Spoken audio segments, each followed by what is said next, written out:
John here, back again with another review, and this is a request for NeoPunk. He wanted me to talk about a review, Swordfish, 2001 film, and this is a film that I've always heard about, but I haven't seen up until recently. And I thought I had the film in my collection somewhere, and I spent a few minutes looking for it, but could not find it. And everything is out of order, so that doesn't help. Now, I may have it on Blu-ray, and I'm just forgetting that I have the film. And this is why, very soon here, I need to catalog everything that I have, for the beginning of the year.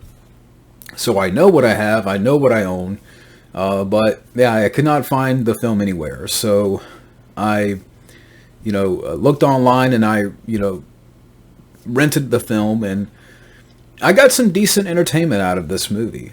The plot to the film real quick.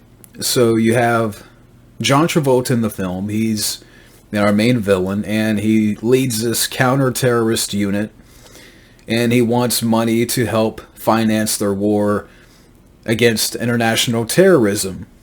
And he hires Hugh Jackman, who's this convicted hacker, to work for him to crack into a server so they can get the money.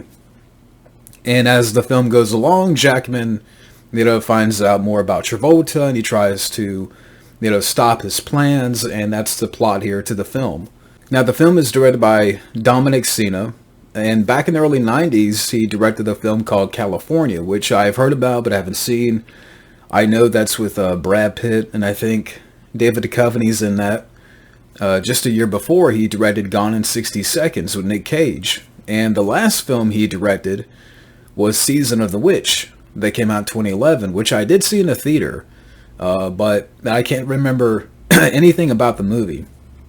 I remember seeing it when it came out, but it was a film that just kind of came and went. I mean, it's a film that is forgotten, and you look at, that movie, and that's probably why this guy didn't really direct anything after that.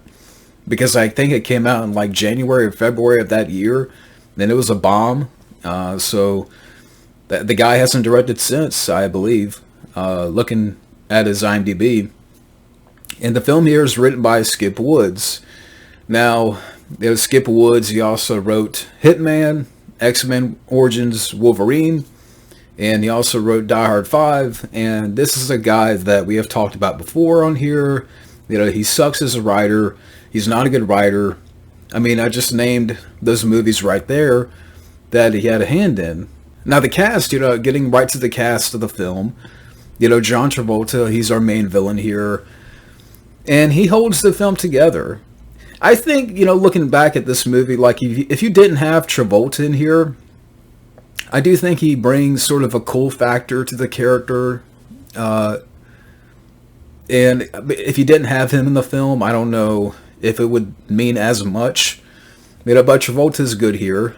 Halle Berry's in here. And she definitely has some memorable scenes in the film.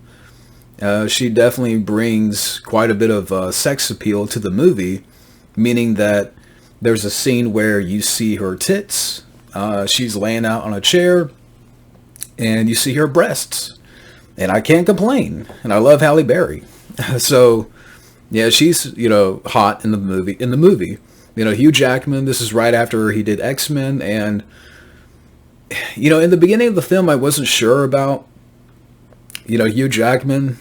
Like the character was kind of giving me, or was kind of coming off a little bit of bland, one note in the beginning. But as the film went along, I liked Hugh Jackman in the film.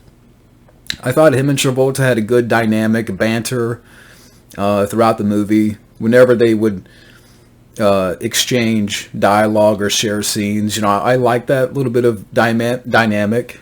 But Hugh Jackman's good too. Don Cheadle. Don Cheadle's a guy, a good actor. He's a detective in the movie that is investigating Travolta, and he's trying to find out more about his plan and what he's up to, and at the same time he's tracking Hugh Jackman and trying to get information out of Hugh Jackman. Sam Shepard's in here as a senator who's financing Travolta, Vinnie Jones. He's a subordinate villain to Travolta in the movie. And the movie itself, I mean, if I talk about other stuff here, it has a very interesting opening. The opening line to the movie, Travolta gives a spiel, and the opening piece of dialogue is, you know what the problem with Hollywood is? They make shit. Unbelievable, unremarkable shit. Which is funny, you know, coming from the writer of the film, Skip Woods, who would go on to, you know, write some really bad movies, you know, that you have this piece of dialogue in the opening of the film.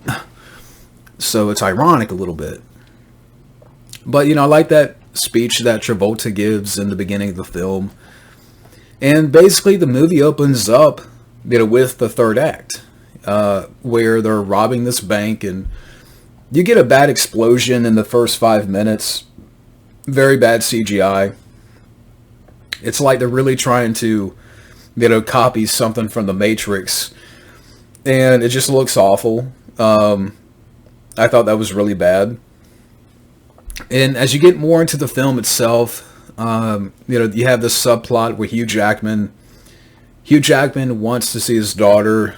Him and his wife are divorced. I don't know if I really cared about that subplot too much, but then you get some crazy scenes in the beginning when Travolta hires Hugh Jackman. When Jackman is interviewed by Travolta, you have this really crazy scene where Jackman wants nothing to do with him, but Travolta holds him. He has a guy put a gun to his head, and at the same time, a chick is blowing Hugh Jackman. Travolta's like, okay, I'm going to give you 45 seconds to, you know, crack into this computer. At the same time, he has a gun to his head, and the chick is giving him, you know, a blowjob.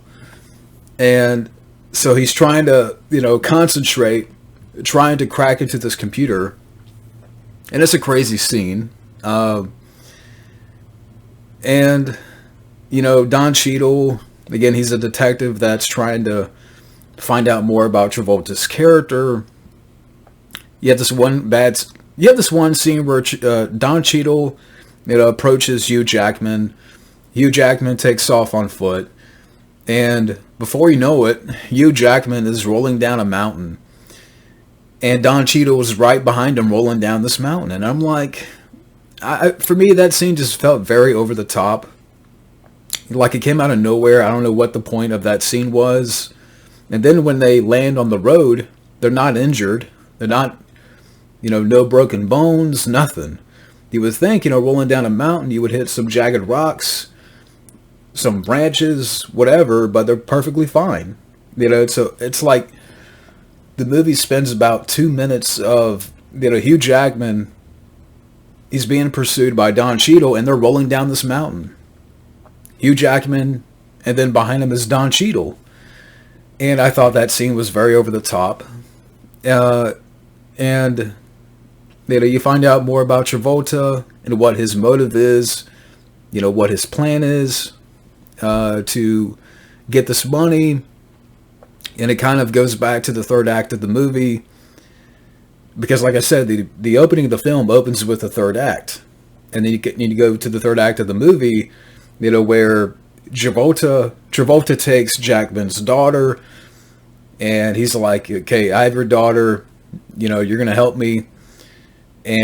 But long story short, that Hugh Jackman is able to free his daughter. And so Travolta's like, okay, you know, I have Halle Berry, and I'm going to string her up, and if you don't help me, I'm going to kill her.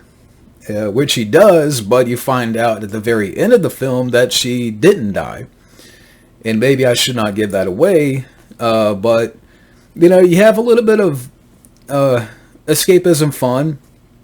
There's a little bit of fun in the third act, and where Travolta takes Jackman, they get on this bus, a helicopter comes into the city, and it picks up the bus, and the helicopter is going through the city, and while this bus is hanging down from below.